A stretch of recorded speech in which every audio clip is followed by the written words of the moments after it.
diante de Deus e fazer com que a pessoa receba um bem-vindo de Deus, tem que ir pelo caminho chamado Jesus Cristo de Nazaré. Ele é o caminho.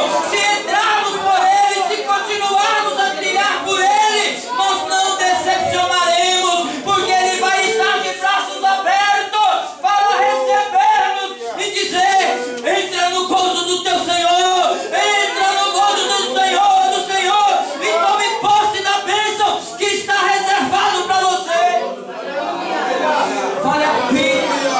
Vale a pena caminhar com Jesus Cristo. Glória a Deus. Aleluia. Por isso eu quero louvar a Deus pela vida dos irmãos que estão aqui nesta noite. Guarde esta palavra no seu coração. Não se turbe o teu coração de forma alguma. Quantas ofertas nos é oferecido, mas a melhor oferta Ele já ofereceu por mim e por você, doando a sua própria vida, para que eu e você pudesse ter vida e vida em abundância. Então louve a Ele, valorize, aleluia, o investimento que Ele fez em você, porque você nunca decepcionará. Aleluia. Vamos estar em pé em nome de Jesus. Aleluia. Aleluia.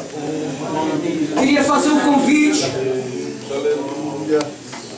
Você que ainda não teve um encontro com Jesus Cristo e gostaria de fazer isso nesta noite, ou desejou fazer isso nesta noite, se tem alguém entre nós que gostaria de receber Jesus gostoso na sua vida, levante a sua mão. Eu quero orar por você nesta noite. Jesus Cristo quer mudar a sua vida.